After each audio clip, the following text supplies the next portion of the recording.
தேவையில்லன்ற திமிர்ல தான் நான் பேசிட்டு இருக்கும்போதே கைய நீட்டுற. நீ கைய நீட்டினா நானும் கைய நீட்டுவேன். பொண்டாட்டினா நீ பண்ற எல்லாத்துக்கும் சரி சரி தலையாட்டிட்டு போணுமா? எனக்குன்னு ஒரு செல்ஃப் ரெஸ்பெக்ட் இருக்கு. நல்லா லவ் பண்ணி கல்யாணம் பண்ண பாரு, என்ன சொல்லணும் தலையெழுத்து.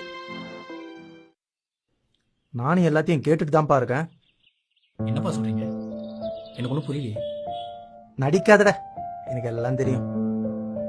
இதுக்குதான் ஒரு தடவைக்கு 100 தடவை அப்பவே சொன்னேன், அந்த பொண்ணு நம்ம குடும்பத்துக்கு செட் ஆகாதுன்னு. நீ கேட்டியா? இங்க பாருப்பா, லவ் மேரேஜ் பண்ண யாருமே கல்யாணத்துக்கு அப்புறம் நிம்மதியாவே இருக்க மாட்டாங்க. இப்பவாச்சும் உனக்கு புரிஞ்சுதா? சொல்லுமா. என்னம்மா குரல் ஒரு மாதிரியா இருக்கு? உடம்பு எதுவும் சரியில்லையா? இல்ல மாப்பிள்ளைக்கு உனக்கு ஏதாவது பிரச்சனையா? தேவையில்லாம பேசாதமா. முதல்ல இப்ப எதுக்கு போன் பண்ண அத முதல்ல சொல்லு. நாங்க பெத்தவங்கடா, பிள்ளைங்க குரலையும் முகத்தையும் வச்சு சந்தோஷமா இருக்கீங்களா இல்லையான்னு சொல்லிடுவோம். பா, நீங்க நினைக்கிற அளவுக்கு எங்க 2 பேருக்குள்ள பெரிய பிரச்சனை எதுவும் இல்லப்பா. டேய், இது என்ன வீடா இல்ல வேற ஏதாவது? நீங்க 2 பேரும் சண்டை போட்டுட்டு இருப்பீங்க, நாங்க பெத்தவங்க எதுவுமே கேட்க கூடாதா? இது என்ன குடும்பமா இல்ல சண்டை சாவடியா? இப்போ ஃபீல் பண்ணி ஒன்னும் பிரயோஜனம் இல்ல. இதுவே அப்பவே நாங்க சொல்றத கேட்டு சொந்தக்கார பொண்ணை கட்டியிருந்தா குடும்பத்துல இருக்கிற பெரியவங்களை வச்சு என்ன ஏதுன்னு பேசி பிரச்சனையை சரி பண்ணிருக்கலாம். இப்போ ஒண்ணும் கெட்டு போயிடல.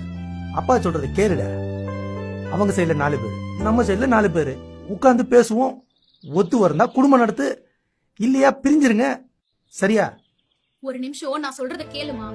எங்க 2 பேருக்குள்ள எவ்வளவு பெரிய சண்டை நடந்தாலும் நான் இங்க இருந்து வர மாட்டேன். இதுதான் என் வீடு, இதுதான் என் குடும்பம்.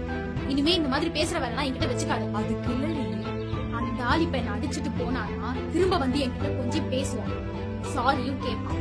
அவனை பத்தி நல்லா தெரிஞ்சதுனாலதான் அவன் தான் வேணும்னு லவ் பண்ணி கல்யாணம் பண்ணிட்டேன். எங்க 2 பேருக்குள்ள இருக்கிறது சொன்னா உனக்கு புரியாது, விடு. என்னப்பா பேசுறீங்க? அம்மாவோட நீங்க எவ்வளவு சண்டை போட்டிருப்பீங்க? அந்த அளவுக்கு நாங்க சண்டை போட்டோம்? சின்ன பிரச்சனையை பெருசாக்க வேணாம்ப்பா, அப்படியே விட்டுருங்க, அதுவா சரியாயிடும். மீனா, மீனா. மா, வீட்டுக்குள்ள ஒரு சொறி நாய் வந்துருச்சு, நீ வை, நான் அப்புறம் கூப்பிடுறேன். சாரி, இனி ஈரமான டவலை பெட்ல போட மாட்டேன்.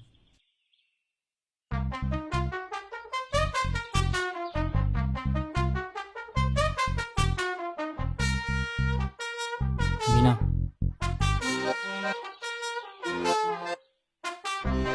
ப்ளீஸ் டி, என்ன மன்னிச்சிருடி. நீ மன்னிக்க வரைக்கும் நான் எந்திரிக்க மாட்டேன். ப்ளீஸ் டி, தயவு செஞ்சு என்ன மன்னிச்சிருடி ப்ளீஸ்.